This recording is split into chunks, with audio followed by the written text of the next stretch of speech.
Welcome back to another Yankees Latest. I'm your host, John Laloggia. Yanks take care of business 10-5 last night over the Twins, a team they should beat and did. Offense really came alive. Luis Hill battled. We'll get into that. So overall, a great team win. A series that they needed to take and did. Game 2 was a little shaky in the 10-9 win, but overall they take 2 of 3 from the Twins.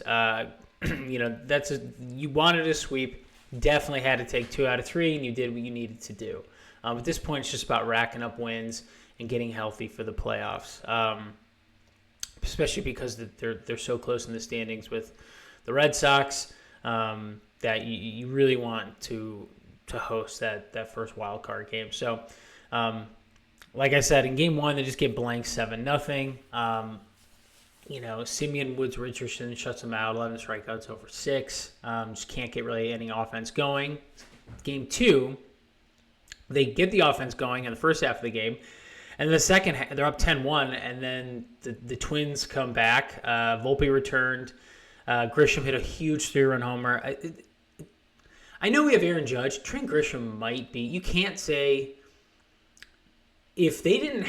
let's say they didn't have Aaron Judge, Trent Grisham would be the MVP of this team in this season. I mean, he has been unbelievable. I don't think we can minimize his impact on this team. He has been absolutely incredible. When Stanton's been out, he has supplied so much power, a good center field, good guy in the clubhouse, even keel. He's been amazing. It's a 3-run homer. The bullpen gave up a ton of runs. Bednar barely held on to get the save. He gives up a solo shot in the 9th. But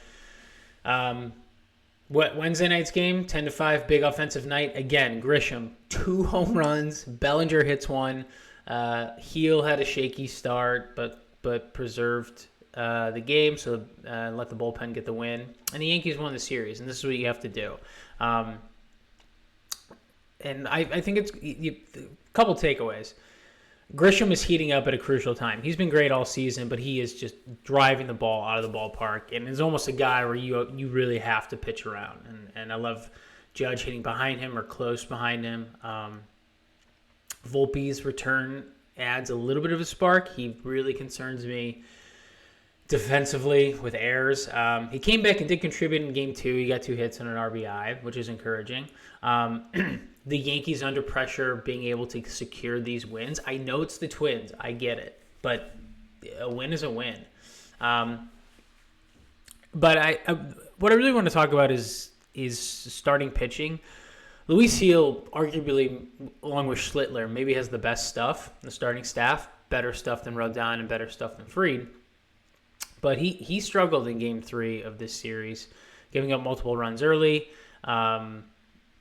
And I'm not, I think more the stuff looked good, but the command wasn't good.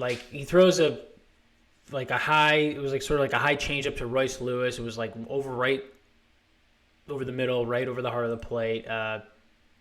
Not well executed. A lot of non-competitive pitches with fastballs out of the zone, wild pitches. But again, if he can somewhat hit his spot, he is so difficult to hit. But the command just wasn't there. And I know he's getting back from injury, and it may take him a while, but it's a little concerning.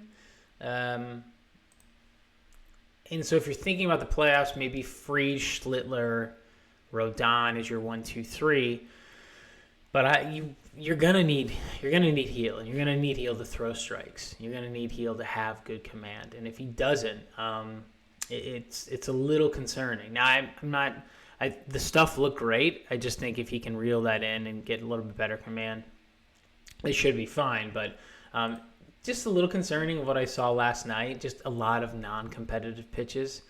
He's gonna have to be a little bit better with that. So,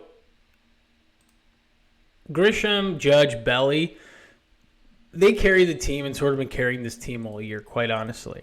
Belly gets an RBI single, just a solid baseball player. Bellinger's so good. Just an RBI single, bloops it to left field. 1-0. Judge comes around to score. Really consistent hitter. And then Grisham, his 32nd home run of the year, top of 3, absolutely crushes it to right center field, the second deck off the facade. Just bombed it to tie the game at 2. He just absolutely crushed it. It was a hanging changeup, and he did not miss it. And his home runs have been some no-doubters in some pretty big key situations. He's a thick guy, not super tall, but like hit it 432 feet, 104 off the bat. Bellinger comes up again, another bloop hit to left field, great making contact. Dominguez hits an RBI double, and then Grisham, his second home run of the night, 33rd on the year, a breaking ball down and in, is almost on one knee and ropes it to right field. Just again, fastball, changeup. This guy is just completely locked in. Breaking ball, he's a little ahead of it, but stays back enough. Almost goes down on one knee and just lifts it out of here to right field. Just crushes it. Every ball he's hitting, he's just hitting squarely right on the barrel. I'd be interested, I don't have these stats, but I'd be interested to see his barrel rate. 100 miles an hour off the bat, 493 out of here. Grisham has logged 5 home run games this year after having none for the 22 through 24. None. That's crazy. His 5th multi-home run game this year, and he didn't have any of the previous 3 years. Also, I believe someone said his career high in home runs was like 17 or something, and he has 33. I mean, this is just a career year for him. It's awesome. Chisholm makes a phenomenal play at second base. You'll see it on the highlight reel. I know we're talking about offense here, but I just had to mention that. It was playing the hole, ranging to his right, scoops it with his left, and then turns and throws while falling down. One hops it to Goldie. Goldie picks it. Just absolutely amazing. It just shows the athleticism of him. They did what they needed to do. Bellinger gets a homer later, his 29th of the year, ropes it to right field. And then Camilo Doval seals the win, which he's got great stuff. If he can locate, that can be said for a lot of guys. But and Cruz pitched well in the bullpen too. So really great win. 12 hits, 10 runs. Feeling really, really good about this team and this offense. They're clicking at the right time, and they took care of business. Listen, this series wasn't pretty, but they won the series. You would love sweep, but it is what it is.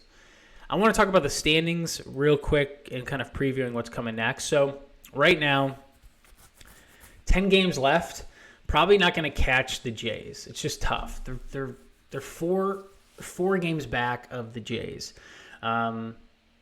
And if they don't catch them, it's fine. But I do want them to secure the top wild card spot if they can. Boston lost a couple games, so they're 2 back behind the Yankees.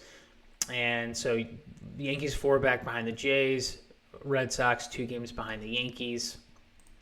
Wild card standings are as follow. Yankees 2 games up on the Red Sox and the Mariners. So watch out for the Mariners. Like, the Yankees need this wild card spot, and they need a secure home field advantage, especially for that first series. They just really do. The Jays, Tigers, and Astros, they lead their divisions. They're all in. But for the wild card, it's Yankees, Red Sox 2 behind them, and tied with the Mariners as well. Watch out for the Mariners. Cal Raleigh is going to hit maybe 60 home runs this year from both sides of the plate, which is absolutely incredible. And their starting pitching is good. That's a team that you got to watch out for, and that's also a team that you can't let them pass you. Like, think about the travel for that. Like, let's say, okay, Red Sox. I think the Yankees are way more familiar with the Red Sox, obviously, because they're in the division. You don't want to play in Boston, but you really don't want to fly from New York to Seattle. If Seattle jumps you, they jump the Red Sox to where Seattle now has home field advantage, and you have to fly from New York to Seattle for that wild card series. That is a huge advantage for that team. Even for the Red Sox and Mariners, just because it's so far away. So the Yankees have to preserve this 2-game lead in the wild card, specifically for the Red Sox, but watch out for the Mariners. Here's what they have left. And this is what makes me feel good about holding that lead and hopefully increasing it. They got Baltimore for 4 games. Baltimore isn't a pushover, but they're not very good. 4-game set at Baltimore starting tonight. All night games except for, I believe, Sunday, which is a day game. And then they play the White Sox, who are terrible as well. So you're looking at this next week of games winning at least 4 to 5 games. At least. You should be able to take 4 or 5 of the next 6 based off the 2 teams that you're playing. And if you do that, there's 10 games left, you have a pretty good chance at preserving your 2-game lead in the wild card. And maybe, depending a huge collapse from Toronto, that's possible, but focus on winning the wild card, taking care of business, and starting tonight against Baltimore, a very, very beatable team that has sold a lot of their pieces and is rebuilding and has fired their manager. And then you play the White Sox. Enough said there. That's been your Yankees Latest. I'm your host, John Laloggia. Join me tomorrow for the next one where I preview the first game of the Baltimore series, and we'll see you then. Take care. Bye-bye.